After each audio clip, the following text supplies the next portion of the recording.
한국 사람이라면 대부분 공포영화 컨저링을 잘 아실 겁니다. 개봉했을 당시 무서운 장면 없이 무섭다고 해서 무려 226만 명이 극장에서 이 영화를 봤었죠. 해외 공포영화 치고는 이렇게 흥행에 성공한 작품은 없었는데요. 다른 건 몰라도 컨저링이 실제 사건을 배경으로 만들어진 영화라 더욱이 인기가 많았습니다. 1971년 미국 로드 아일랜드 해리스빌에서 일어난 실제 사건이 모티브가 되었고, 당시 이곳에 살았던 안드레아 페론이라는 여성을 둘러싼 일련의 섬뜩한 일들이 벌어졌습니다. 이 가족들에 의하면 1971년부터 1980년대까지 이 집에서 귀신과 함께 살았고, 나타난 귀신의 종류만 무려 9개나 된다고 합니다. 아침에 일어나면 침대가 들려지거나 집안에서 원인 모를 악취가 진동하기도 했습니다. 그중 바세바라고 하는 귀신이 있었는데 유독 이 귀신은 화를 내며 가족들을 괴롭혔다고 하죠. 결국 1974년에 가족 중 엄마가 귀신에 쓰여 전혀 알아들을 수 없는 말을 하면서 의자에 앉은 채 집안을 돌아다녔고 심지어 날아다녔다고도 합니다. 이 모든 게 컨저링 1에 잘 연출되어 나타났고 글로벌 흥행에 성공했던 겁니다. 그런데 이 집이 아직도 있습니다.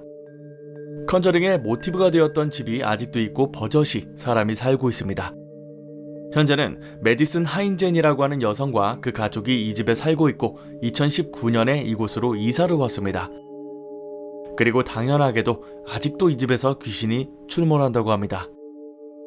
메디슨이 틱톡에 직접 올린 영상에 따르면 베일에 쌓여있고 치마를 입은 귀신이 나온다고 하는데요. 작년에 자신이 부엌에서 저녁을 먹고 있을 때 바로 자기 앞에서 귀신이 뛰어가는 걸 목격합니다. 밥 먹다 말고 누군가 뛰어가길래 쳐다봤더니 웬 여자가 앞을 지나서 사라지더랍니다. 거의 3초 남짓한 짧은 시간 동안 귀신이 지나갔고 너무 당황해서 어찌할 바를 몰랐다는 건데요. 너무 놀라서 가족들에게 자기가 봤던 걸 말해줬는데 이미 다른 가족들도 메디슨이 본 여자를 봤다고 말하더랍니다. 심지어 그녀의 아버지는 아무도 없는데 저절로 문이 열리는 걸 본 적도 있고 누군가 집안을 걸어다니는 소리, 문에 노크를 하는 소리까지 들었다고 하죠. 집안에는 자기 혼자뿐이었는데도 말입니다. 이 내용이 퍼지면서 각종 외신에서 이 이야기를 소재로 뉴스를 내보내기도 했는데요. 메디슨이 말한 내용을 보면 일전에 이곳에 살았던 페론 가족이 겪은 이야기와 상당 부분 비슷한 내용들이 많습니다. 당시 도저히 버틸 수가 없어서 심령 전문가를 집으로 데려오기도 했는데 전문가 역시 이곳에 다녀오고 3주 동안 아팠고 그 집에는 확실히 귀신이 있다고까지 말했었죠. 아무튼 메디슨이 말하는 내용만 들어보면 이 집에 알 수 없는 무언가가 있는 것 같습니다. 집에서 악취가 난다는 내용도 있었는데 사실 저한테는 다른 냄새가 납니다. 돈만 주면은 이 집에서 하룻밤 잘 수 있습니다. 영화도 인기를 끌었지만 각종 매스컴에 타다 보니 이곳을 방문하겠다는 사람들도 많아졌는데요. 인당 125달러면 저녁 6시부터 아침 8시까지 여기서 묵을 수 있어요. 물론 호텔처럼 침대나 식사가 나오는 건 아니지만 어찌되었든 잘 수 있고 쉴 수 있습니다. 그리고 금요일과 토요일은 성수기라서 예약하려면 최소 6명은 예약해야 되고 750달러를 내야 됩니다. 이쯤 되면은 뭔가 좀 장사를 하는 게 아닐까 싶은데요. 실제로 메디슨이 틱톡에 올린 영상 때문에 수천 명의 팔로워가 생겼다고 합니다. 그리고 계속해서 자기 집에 귀신 나온다는 이야기를 지금도 하고 있고요. 그리고 결정적으로 메디슨의 아버지가 이런 말을 합니다. We've never found anything bad there, but that doesn't mean visitors should expect a quiet night. There's a whole bunch of stuff that goes on. Honestly, we haven't had a team leave empty-handed. 쉽게 말해서 귀신을 못 볼 수는 있다. 하지만 여긴 귀신 많이 나오는 곳이다. 이제껏 여기 다녀간 사람 중에 귀신 못 봤다는 사람은 없었다. 라는 말입니다. 전형적인 광고성 발언인데 뭔가 좀 굉장히 이상하죠? 아직도 그 컨저링 집에서 귀신 나온다는 뉴스 기사에 속아서 알아보다가 화딱지 나서 영상으로 만들었습니다. 물론 그 실제 영화의 모티브가 된 장소이기 때문에 한 번쯤 가고 싶기는 합니다. 아니다, 가긴 뭘 가, 그냥 내 집에 있는 게 낫겠습니다. 나는 군대에 가기 전 공포, 흉가 체험을 엄청나게 좋아했다. 카페 활동도 정말 활발하게 했었고 나름 큰 규모의 카페였다. 그리고 이 카페에서 실제로 일어났던 일이다. 보통 카페에서 했던 주된 활동은 무서운 이야기를 올리거나 강령술을 한 후기에 대해 논의하는 것이었다. 하지만 때때로 정모를 하면서 우리나라에 있는 폐가나 흉가에 가기도 했다. 횟수는 그리 많지 않더라도 귀신이 나온다는 곳들은 꼭 찾아갔었다. 보통 겨울이 되면 날씨가 추워서 그런지 흉가 체험은 많이 하지 않았고 남양 특집이 주를 이루는 여름이 오면 이런 정모를 많이 가졌었다. 하지만 그해 가을은 유난히도 흉가 체험을 하겠다는 정모 활동이 활발했다. 10월 달에 사람들은 잘 모르는 흉가를 알아냈다며 다같이 이곳에 가자는 글이 있었고 다들 들떠있는 것 같았다. 그리고 10월이 되자 나는 군대에 가기 위해서 신체 검사를 받고 하루하루를 술을 마시며 놀고 있었다. 그리고 날짜를 보니 이미 흉가 체험을 간 날이 지나 있었고 괜히 궁금해진 나는 카페에 들어가 후기를 살펴봤다. 하지만 오랜만에 접속한 카페에는 뭔가 알 수 없는 분위기가 느껴졌다. 흉가 체험 후기를 물어보는 글에 다들 아무런 대답이 없었고 나 또한 궁금했지만 별다른 방법이 없어서 한참을 서칭만 했다. 그러다 궁금한 걸 참지 못하고 대체 무슨 일이 있었길래 말을 안 하는 거냐는 게시글을 올렸다. 그리고 글을 올린 지 얼마 되지도 않아서 카페에서 알게 된 친한 형이 대화를 걸어왔다. 야, 일단 글 지워. 그 일에 대해서는 형이 쉽게 설명해줄게. 사실 날씨도 춥고 해서 정모 장소가 쉽게 잡히지 않았던 건 너도 잘 알 거야. 그래서 운영자들이 어느 곳으로 갈까 생각하다가 그냥 가을인데 단풍놀이도 갈 겸해서 산에 있는 귀신이 출몰한다는 장소로 가기로 한 거야. 강원도에 있는 산인데 어느 한 나무에 귀신이 자주 출몰한다고 해서 갔거든. 근데 거기가 사실 많이 유명한 곳은 아니어서 다들 잘 몰랐던 거야. 그래서 다들 설마 귀신 나오겠냐며 놀러가는 셈치고 갔어. 도착해서 근처 숙소에 짐 풀고 바로 그 나무를 찾아갔는데 나무가 있는 곳이 산이라기보다 조금 애매한 데 있더라고. 절벽 위에 있는 나무였는데 절벽에서 한 걸음만 더 가면 바로 바다였어. 절벽도 그리 높지 않아서 밑에서 봐도 나무가 잘 보였는데 아까도 말했듯이 바로 앞이 바다다 보니 해안선이 둥그렇게 되어 있었거든. 우리는 해안선을 따라서 걸어 올라가서 나무에 가기로 하고 천천히 걷기 시작했어. 그런데 우리가 이런저런 이야기를 하면서 걷고 있는데 같이 간 형 하나가 가만히 서 있는 거야. 정말 멍한 눈으로 가만히 서서 그 나무만 쳐다보고 있더라고. 뭔가 이상한 느낌이 들어서 우리가 그 형을 계속 불렀는데 대답을 안 하는 거야. 결국 그 형한테 가서 몸을 잡고 흔들어도 계속 끝까지 나무만 보고 있더라. 다들 무서워졌는지 일단 그 형 정신 차릴 때까지 막 때렸는데 정말 세게 때리니까 정신이 들었는지 갑자기 주변을 쳐다보더라. 그래서 형한테 왜 그러냐고, 거기 왜 가만히 있었냐고 물어봤지. 근데 이걸 물어보기도 전에 그 형이 깨워줘서 고맙다고 말하는 거 있지. 그리고 하는 말이 더 가관이야. 우리랑 걷다가 자기가 제일 먼저 그 나무를 발견했는데 웬 여자가 나무 주위를 빙글빙글 돌고 있더래. 저게 뭔가 싶어서 가만히 그걸 보고 있었는데 그 여자가 나무 주위를 빙글빙글 돌다가 딱 형이랑 눈이 마주친 거야. 나무를 발견한 시점에도 이미 나무와 상당히 먼 지점이었는데 멀어서 잘 안 보였는데도 그 여자가 자기를 보고 웃는 게 보이더래. 그리고 그 여자가 시익 웃더니 그대로 절벽을 기어내려가서 바다로 들어가서는 우리 쪽으로 빠르게 헤엄쳐서 오더래. 어떻게 헤엄치는 건지 몰라도 단 한순간도 시선을 형한테서 안 떼고 오고 있더란다. 가장 무서웠던 건 마치 그 여자가 거기서 기다려, 내가 금방 갈 테니까 라고 말하는 것 같더래. 그리고 그때부터 몸이 안 움직이기 시작했는데 순식간에 그 여자가 바다로 나와서는 해변에서 기괴한 모습으로 기어오더래. 그리고 그 형의 발목을 잡는 순간 우리가 형을 때렸던 거야. 너도 알다시피 그 형이 워낙 장난기가 많아서 처음에는 우리도 장난인 줄 알았어. 그 형도 억울하다고 장난 아니라고 말했는데 그 와중에 아래를 보니까 그 형 오른쪽 발목에만 물이 흥건히 묻어있더라. 그걸 보고는 다들 기겁해서 다 집어던지고 도망쳤고 그 이야기를 안 꺼내는 거야. 형과 대화를 하면서 다시 보니 당사자들이 후기를 안 남기는 이유를 알 수 있었습니다. 그저 무서운 이야기를 가지고 이러쿵저러쿵 놀다가 실제로 이런 일을 겪으니 다들 무서웠던 거였죠. 그 사건 이후로 활발히 활동하던 사람들도 점점 카페 활동을 안 하기 시작했고 제가 군대에 입대하고 나서 다시 들어가 보니 이미 카페는 없어졌습니다. 대체 그 나무가 뭐였으며 그 여자의 정체가 뭐였을지 아직도 알 수가 없습니다. 안녕하세요 공포학과님. 최근에 제가 겪은 섬뜩한 일화 하나를 제보해봅니다. 저는 현재 서울에서 직장을 다니고 있는 30대 중반 유부남입니다. 코로나로 인해 유난히도 힘들었던 올해를 보내며 기껏 개같이 일해서 어디 휴가도 쉽게 못 가는 게 매번 아쉬웠습니다. 아이를 키우고 있는 와이프도 마찬가지겠지만 휴가를 갈 때마다 가족을 위해 운전만 했던 게 못내 안타까웠던 모양입니다. 올해는 어차피 휴가도 많이 못 썼고 갈 데도 별로 없었기 때문에 저 혼자 코에 바람 좀 넣고 오라고 허락해 주더군요. 아마 결혼한 남자분들이라면 이런 제 와이프의 제안이 엄청 부러울 것 같습니다. 저 또한 아내에게 너무나도 고마웠고 모처럼의 자유를 만끽하고자 그토록 꿈에 그리던 나홀로 여행을 가게 되었습니다.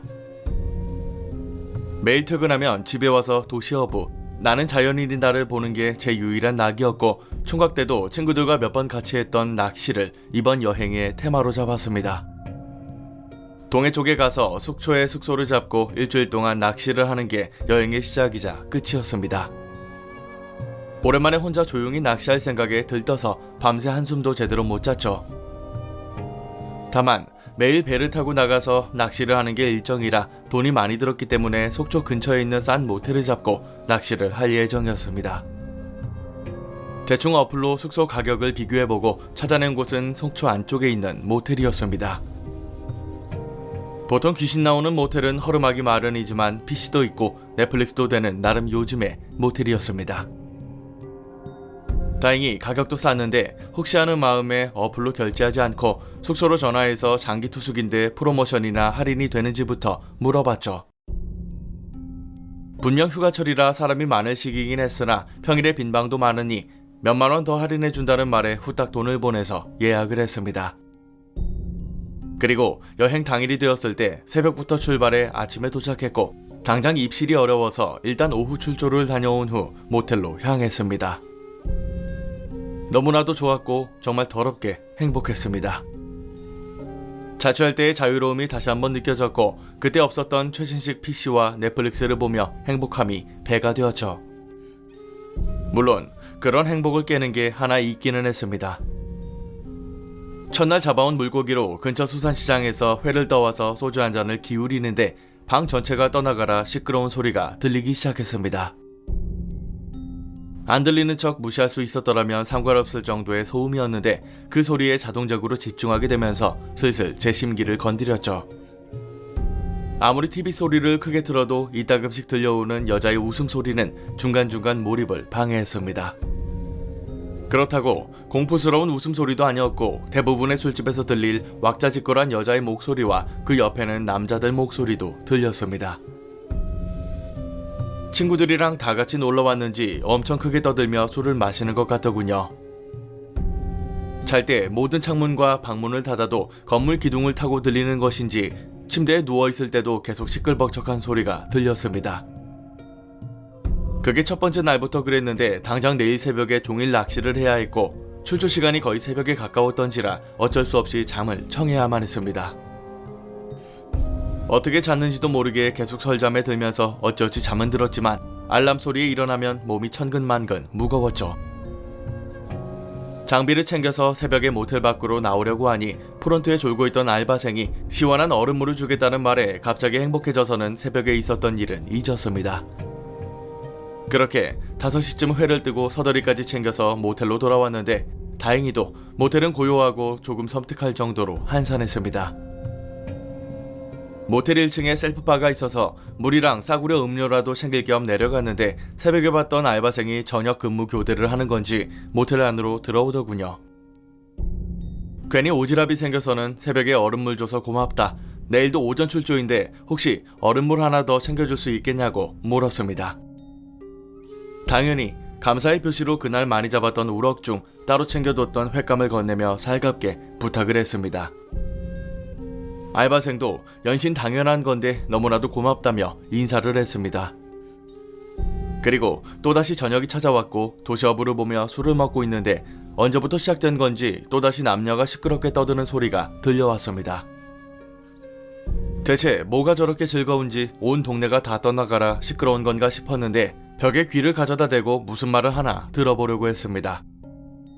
그러다 이러고 있는 제 자신이 뭔가 이상하게 느껴졌고 도저히 안 되겠다 싶어서 1층으로 내려가서 알바생에게 그 사람들을 말했습니다.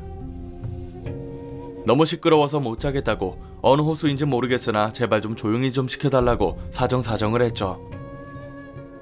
그런데 알바생 표정이 뭔가 이상하다는 게 단번에 느껴졌습니다. 입은 뭔가를 말하려고 하는데 눈은 프론트 밑에 있는 모니터를 보고 있었고, 답답함에 다시 한번 제가 그 사람들을 어디 호수냐고 내가 직접 말하겠다고 말했더니 하는 말이 예, 그게 제가 조금 있다가 올라가서 확인해 보겠습니다.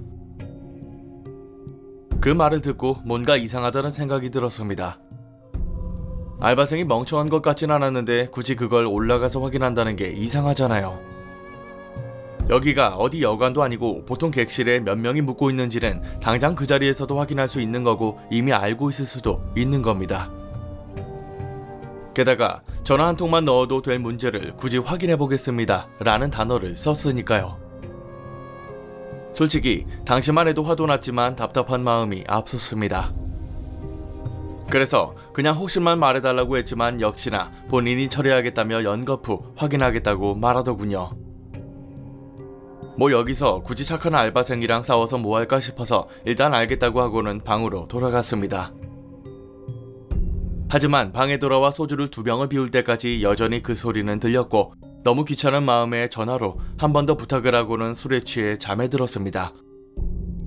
다음 날은 방파제 낚시를 하러 가는 날이었는데 짐을 챙겨서 나오는 길에 방 청소를 부탁하고 좋은 자리를 잡기 위해서 빠르게 발걸음을 옮겼습니다.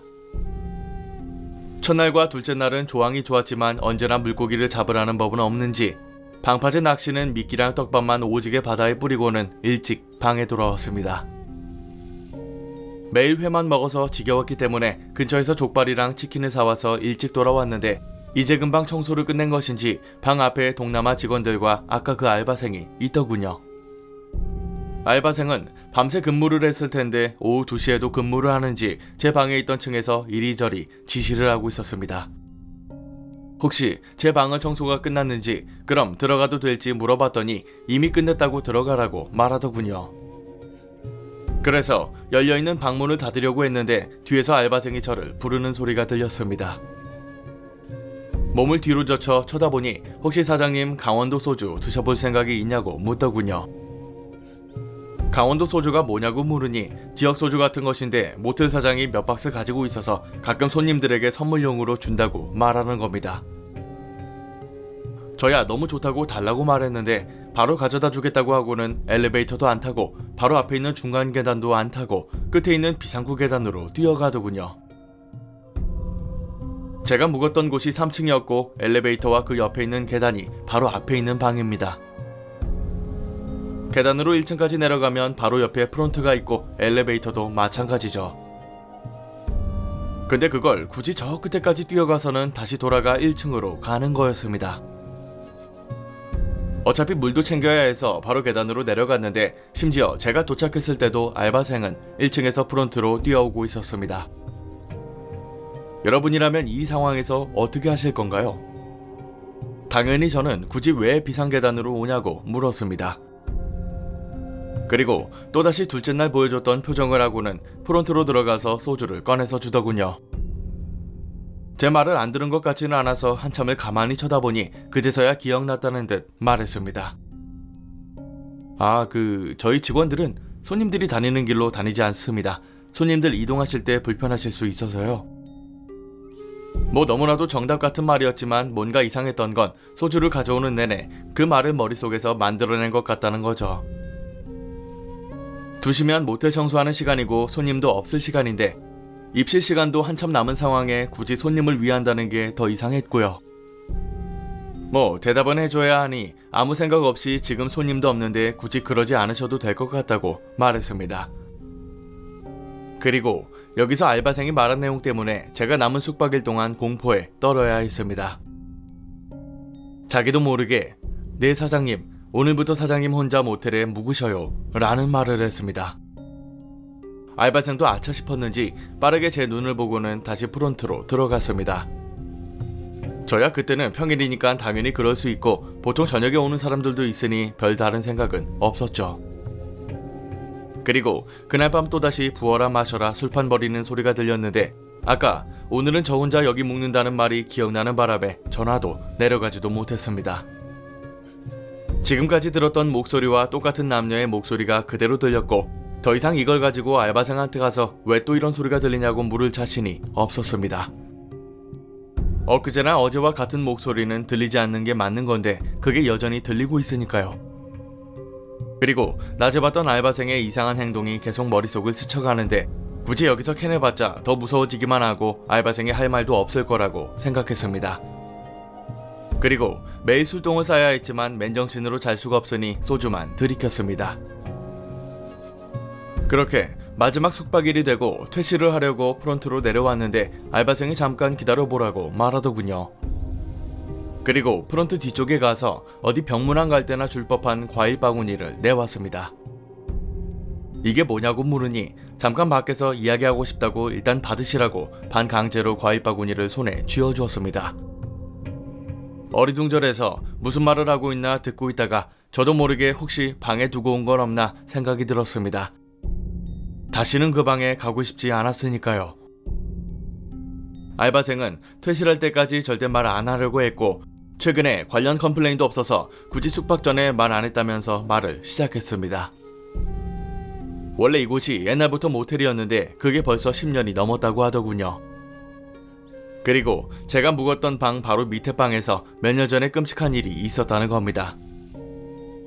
무슨 괴담에나 나오는 것처럼 다 같이 자살을 했다거나 하는 일은 아니었고 젊은 남녀들이 놀러와서 방을 2개 잡았는데 밤만 되면 방 하나에 모여서 술을 마셨대요. 당시 사장이 지금도 사장인데 굳이 혈기 넘치는 젊은이들 방해하고 싶지도 않아서 말리지도 않았죠. 그리고 다음날 레저 스포츠를 했는지 배를 타고 나갔는지 그대로 익사해서 죽었다는 겁니다. 4명 중에 1명만 살았는데 문제는 그 사건 이후로 손님들 중에 그 방 근처에 자는 사람들이 컴플레인을 걸더래요. 밤이면 밤마다 근처에 술 먹는 소리 때문에 도저히 못 자겠다는 컴플레인이 들어왔답니다. 처음에는 그 소리의 근원지를 찾아다녔지만 도저히 그럴 만한 숙박 인원이 없었고 당장 알아낼 수 없으니 사장이 직접 그 주변 방에서 잠까지 잡았다는 겁니다. 그리고 술판 버리는 소리를 사장 본인도 들었는데 아무리 용을 써도 없어지지 않더랍니다. 그나마 최근에 리모델링을 해서 그런 컴플레인은 없었는데 잊혀질 때쯤 제가 와서는 그 이야기를 똑같이 하고 있던 거였죠. 심지어 알바생은 그때 잊지도 않았고 사장한테 직접 들은 이야기지만 자기가 일하는 동안에는 그 소리를 들은 적도 컴플레인이 있었던 적도 없었답니다. 물론 그게 너무 무서워서 자기는 그 방 근처로는 평소에 가지도 않고 그 때문에 비상계단을 타고 1층까지 내려왔다는 거였죠. 공포 영화에나 나올 법한 스토리지만 실제로 그 이야기를 듣고 겪으니 저도 당연히 무서웠습니다. 그게 무슨 이유든 간에 제가 밤마다 들었던 소리가 죽은 사람들의 목소리였으니까요. 옛날 일이 아닙니다. 불과 2달 전에 제가 겪은 실제 경험담입니다. 30년이 훌쩍 넘게 살다 보니 세상이 참 좁고 안 만날 것 같아도 만나게 되는 경우가 많았습니다. 아마 이 이야기를 들으신 분들 중에서도 그 모텔에 가실 수 있을 테니 혹시나 이상한 소리가 들리지 않는지 확인해보세요. 이야기는 여기서 끝이 납니다. 오랜만에 저도 보면서 무섭고 읽으면서도 소름 끼쳤던 이야기인데요. 아마 거기가 대체 어디냐고 물으시는 분들도 계시겠지만 제가 정확한 상호명은 이야기할 수가 없습니다. 만에 하나라도 그쪽에서 제가 밝힌 걸 알게 되면 저한테는 현실 공포가 시작되니까요. 제보자분이 말해주신 곳 찾아봤고요. 당연히 지금도 영업하고 있습니다. 법에 저촉되지 않는 선에서 말씀드리자면 해안 말고 안쪽에 있는 모텔이니 참고 부탁드립니다. 이 이야기는 지금 제가 다니는 회사의 차장님이 워크숍에서 해주신 이야기로 지금으로부터 15년 정도 전에 겪으신 일입니다. 당시 신입으로 입사하셨던 차장님은 지방의 한 신설사무소에 배치받은 상태였습니다. 근처 공장에 부속되었던 사무소는 도시에서 멀리 떨어진 산속에 혼자 덩그러니 서 있는 곳이었죠. 그러다 보니 날이 저물면 차도 다니지 않을 정도로 매우 조용한 곳이었는데 일 자체는 매우 편안한 편이었습니다.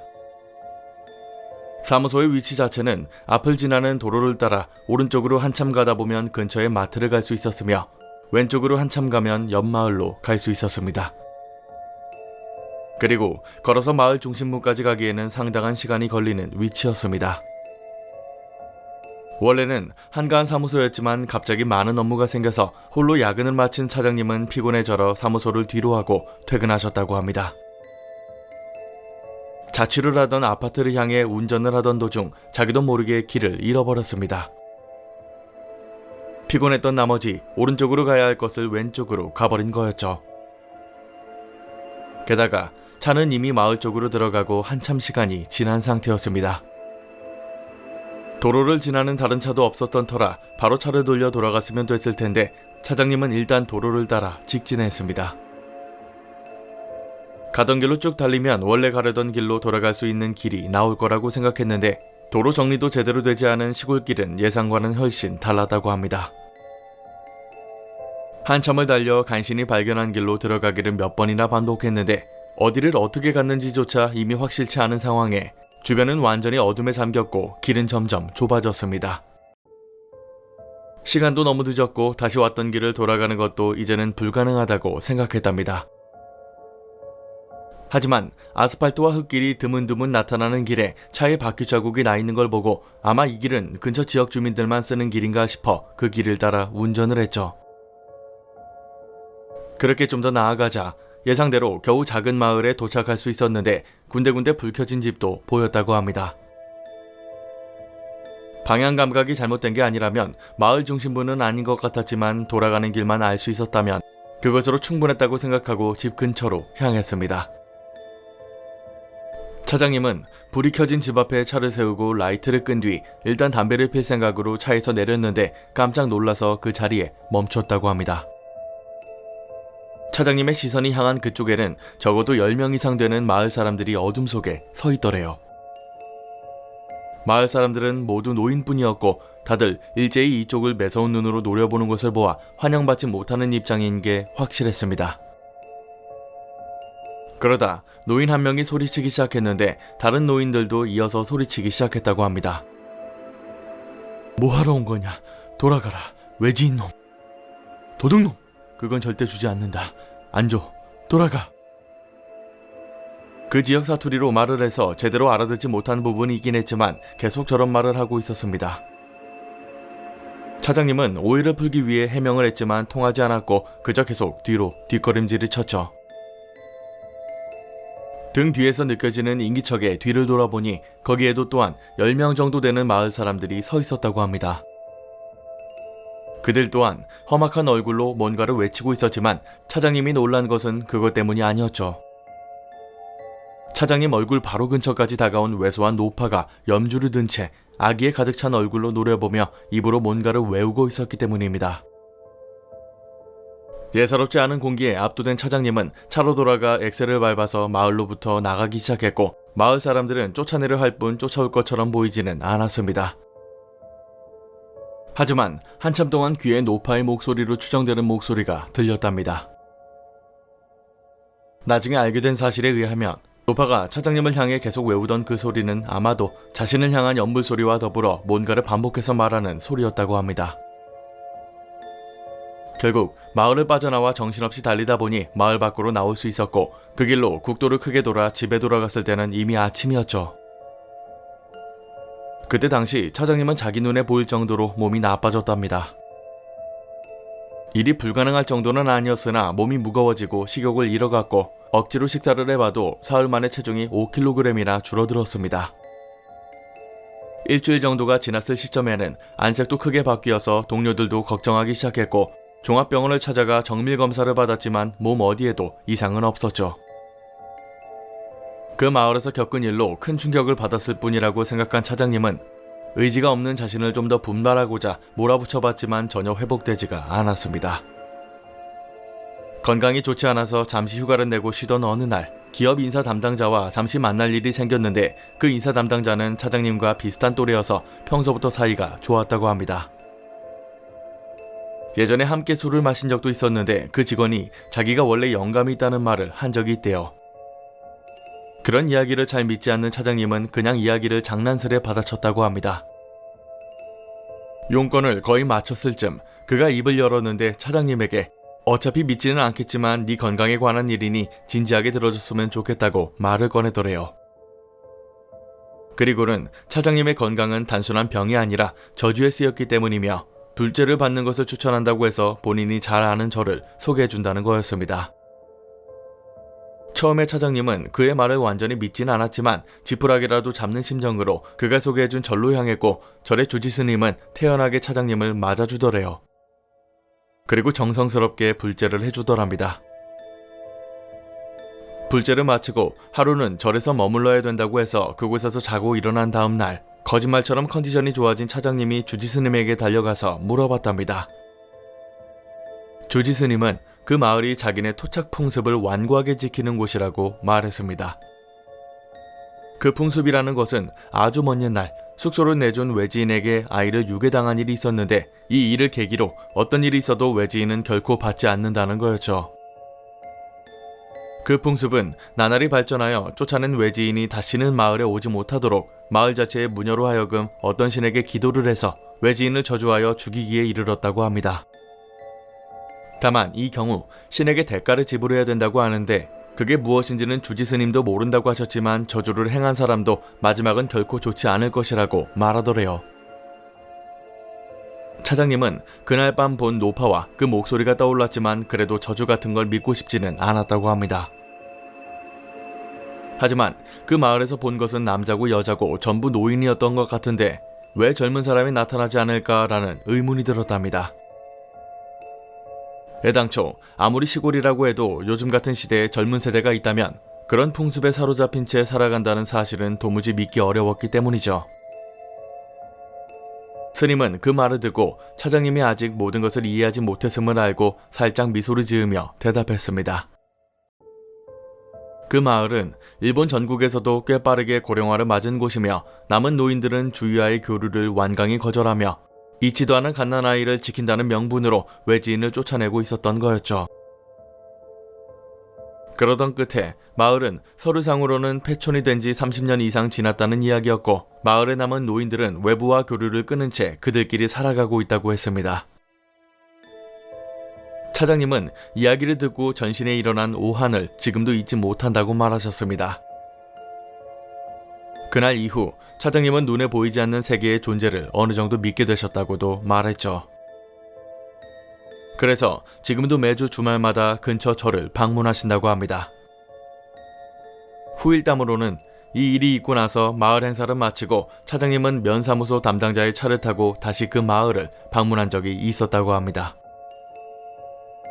그 지역에 쭉 살았던 면사무소 담당자는 대단히 싫어하는 눈치였지만 이 지역의 사업 관련해서 투자하기로 했던 투자자들은 이 이야기를 행사에서 듣고 오히려 꽤 기대하는 눈치였다고 합니다. 그날 밤 갔던 길과는 아마도 반대 방향으로 마을에 도착하게 되었는데 낮에 도착해서 보니 마을은 금방이라도 무너질 듯한 폐가뿐이어서 저번과 같은 곳이라고 도저히 믿을 수 없을 정도였다고 합니다. 하지만 투자자들과 함께 마을 안쪽까지 걸으며 돌아본 풍경은 그날 밤 봤던 마을임에 틀림이 없었죠. 투자자들 역시 폐가를 구경하더니 어느 정도 만족하는 눈치였다고 합니다. 이때 면사무소 담당자는 폐가 건물 안쪽에서 이쪽을 지켜보는 마을 사람 몇 명이 보인다며 끝까지 차에서 홀로 내리지 않았다고 말합니다. 만일에 대비해서 투자자들과 함께 셋이서 그 절에 불제를 받으러 가니 전에는 그렇게 상냥했던 주지스님이 이번에는 불같이 화를 내더랍니다. 그렇게 죽고 싶으면 정상적인 방법으로 죽어라. 이 말을 마지막으로 듣고는 다들 그곳에서 도망치듯 나와 다시는 그 마을에 가지 않았답니다. 안녕하세요. 저는 35살 직장을 다니고 있는 평범한 아저씨입니다. 이번엔 가위에 눌렸던 경험을 제보하려 합니다. 3년 전 2월이었는데 하루하루 바쁘게 지내다 보니 조금 피곤한 하루였습니다. 저는 체질적으로 가위에 잘 눌리고 기운이 심상치 않은 곳은 잘 느껴지기도 합니다. 그날은 잠들기 전에 뭔가 쎄한 느낌이 들었는데 역시나 자다가 깨니 가위에 눌리기 시작했습니다. 갑자기 몸이 나른해지다가 마치 제 의식과 행동이 따로 노는 것 같은 기분이 들었습니다. 다만 조금 이상했던 건 평상시 눌리던 가위와는 조금 달랐습니다. 몸은 움직이지 않았지만 숨은 잘 쉬어졌고 주변이 너무나도 고요했습니다. 아마 가위에 눌려보신 분들은 잘 아시겠지만 눈은 감았는데 주변이 다 보였습니다. 시계바늘 움직이는 소리와 밖에서 들리는 벌레 소리까지 너무나도 생생하게 들렸죠. 그렇게 몸은 안 움직이는 상태에서 주변을 살폈습니다. 하지만 제 주변은 온통 시커멓게 보이는 암흑 그 자체였고 너무나 조용해서 순간적으로 이게 가위가 아니라 제 몸에 마비가 온 게 아닐까라는 생각도 들었죠. 그 생각을 하자마자 이게 가위라는 걸 알 수 있었는데 누워있는 침대에서 많은 솜들이 올라와서 제 몸을 움켜잡는 느낌이 생생하게 느껴졌습니다. 얼마 지나지 않아서 무언가 강하게 제 목을 조여왔는데 다행히도 몸에 감각이 돌아오면서 제 몸을 잡고 있던 손들은 하나씩 풀리기 시작했죠. 안도감과 동시에 피로감이 몰려왔고 심호흡을 크게 하면서 숨을 고르고 있는데 제 옆에 누가 등을 돌리고 앉아있는 실루엣이 보였습니다. 그런데 분명 이건 꿈도 아니었고 가위도 아니었습니다. 왜냐하면 가위에 풀리면서 실제로 눈을 뜨고 몸을 움직였고 옆에 있던 폰으로 지금 몇 시인지 시간도 확인했단 말이죠. 그런데 제 바로 옆에 여자로 보이는 실루엣이 떡하니 보였고 확실히 성인이라기에는 체구가 작았고 계속 보다 보니 소녀라는 거를 알 수 있었습니다. 많아봐야 13살 정도로 보였는데 옷차림이 너무나 남루했습니다. 낡은 하늘색 계통 반바지와 중간중간 구멍이 뚫리고 목이 늘어난 티셔츠를 입고 있었고 심지어 포니테일 스타일로 머리를 뒤로 질끈 묶는 모습까지 보였습니다. 빛 하나 들어오지 않는 방에서 유독 그 여자애만 밝게 보였는데 속으로 얘가 나를 가위 눌리게 했다는 걸 단번에 알아차릴 수 있었죠. 얼마 지나지 않아 여자애가 고개를 돌려 저를 쳐다봤는데 그걸 보고는 다시 한번 몸이 바짝 굳어버렸습니다. 왜냐하면 여자의 얼굴이 없었거든요. 눈, 코, 입이 없는 게 아니라 눈, 코, 입이 있을 자리가 아예 살로 덮여 있었습니다. 그런 얼굴로 가까이 들이밀면서 저에게 질문을 하기 시작했죠. 왜? 내 얼굴이 못생겨서? 보기 싫어? 누가 날 이렇게 만든지 알아? 내 얼굴이 왜 이렇게 돼야 되냐고. 그러다가 갑자기 어깨가 심하게 흔들릴 정도로 시끄럽게 웃어댔습니다. 그리고는 얼굴을 더 가까이 대고 억지로라도 눈을 보여주는 것처럼 하더니 양손으로 눈을 쥐어뜯는 끔찍한 짓도 했습니다.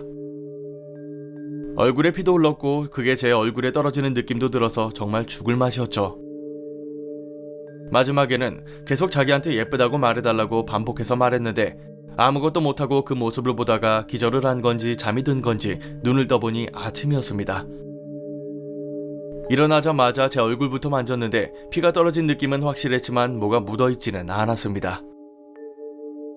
이 일이 있고 나서 아는 분에게 이야기를 했더니 천일염 소금을 투명한 비닐에 담아주면서 잘 때 머리맡에 두고 자라고 말씀하시더군요. 귀신이 소금을 무서워하는 게 아니라 천일염을 햇빛에 장시간 노출시키면 양기가 가득 담기게 되는데 그걸 귀신들이 무서워하는 거라고 말씀하셨습니다. 저야 미신을 크게 믿지는 않았지만 그분의 성의를 무시할 수 없어서 일단 침대 밑에 두고 잤는데 그 이후로는 정말 가위에 눌린 적이 없습니다. 다행히도 그 여자애가 다시 나타나는 일도 더 이상은 없었습니다. 제가 가위에 눌려본 적은 없지만 가끔 가위 눌리신 분들의 이야기를 들으면 정말 무섭긴 합니다. 꼭 저쪽에 귀신이 있을 것 같다는 생각이 들면 거기서 귀신이 나온대요. 장롱이나 침대 밑이나 이런 곳에서 말입니다.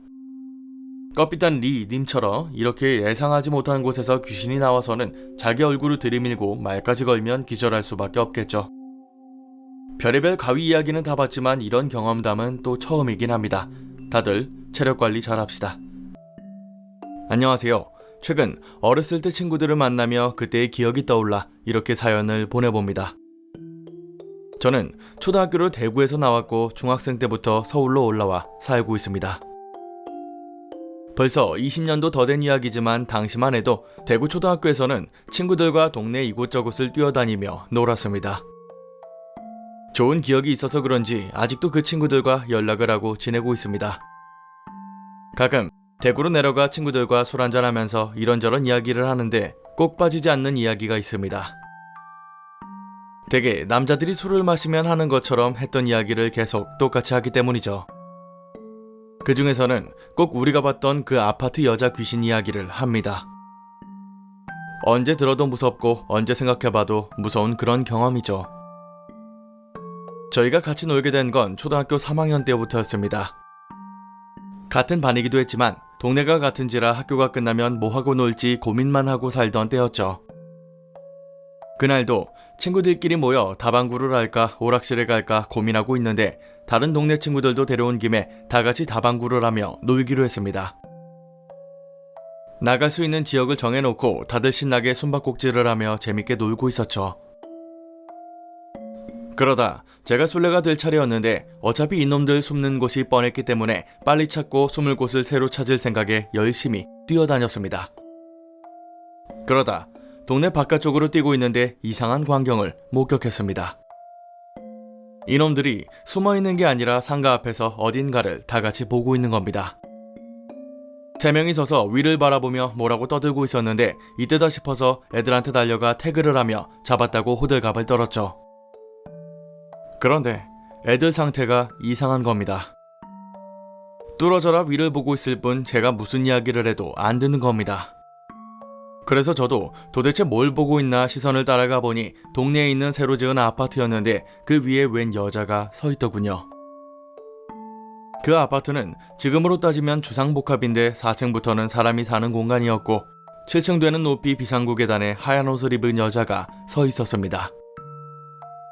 저게 뭐가 재밌다고 저러고 있을까 싶어서 니들 왜 그러냐고 물으니 한 놈이 말하길 아까부터 저 여자가 우리를 쳐다보고 있었다고 말하더군요. 그래서 그게 뭐가 어쨌다고 그러냐니까 이미 멀리서부터 자기들을 보고 있었다는 겁니다. 아까 다같이 모여서 도망치기 시작할 때부터 그 여자가 자기랑 눈을 마주쳤는데 도망치다가 위를 보니 아직도 자기를 쳐다보고 있더래요. 문제는 거기 있던 놈들도 하나같이 똑같은 말을 하는 거였죠. 세 놈 모두 자기랑 눈을 마주쳤다고 했는데 잘 생각해보니 동시에 눈을 맞추는 게 말이 안 되었죠. 그리고 저도 그 여자의 눈을 쳐다봤는데 애들이 말한 것처럼 정확하게 저와 눈이 마주쳤고 저를 뚫어져라 쳐다보고 있었습니다. 화가 난 것 같지도 않았고 그냥 평범한 여자처럼 보였는데 신기하긴 하더군요. 당시만 해도 그게 무섭다고는 생각도 못하고 어떻게 동시에 눈이 마주칠 수 있을까 궁금증만 들었습니다. 한참을 여자만 쳐다보고 있었는데 그 여자는 꼼짝도 하지 않고 그 자리에 서서 계속 저희를 응시했습니다. 그걸 보고 있자니 점점 이상하다는 생각이 들기 시작했고 다른 놈들도 마찬가지였는지 한 놈이 툭툭 치기 시작하면서 다들 도망치듯 그곳을 빠져나왔죠. 다시 동네로 돌아와서도 여전히 그 아파트 비상계단이 보였는데 아까는 아파트 앞쪽에서 봤다면 옆쪽에서 봤는데도 몸을 돌려서 저희를 보고 있더군요. 심지어 저희가 단독주택 옆에 숨어서 한참 기다렸다가 얼굴만 빼꼼해서 쳐다봐도 여전히 그 여자는 마치 알고 있다는 듯 저희 쪽을 보고 있었습니다. 다들 재밌다고 호들갑을 떨었지만 시간이 가면 갈수록 절대 그렇지 못했습니다. 다음날 등굣길에도 여전히 그 여자는 그 자리에 서 있었고 낮에 집으로 돌아오는 길에도 비상구에는 여자가 있었습니다. 처음에는 동네에 미친 여자 있다고 놀리러 가자는 놈들도 있었지만 나중 되니깐 이제는 한 놈씩 놀러 나오는 놈들도 줄어들기 시작했습니다. 그러다 집에서 저녁을 먹던 와중에 부모님에게 그 아파트 여자 이야기를 꺼냈습니다. 맨날 그 아파트에 서 있는 여자 있다고 신기하다고 말이죠.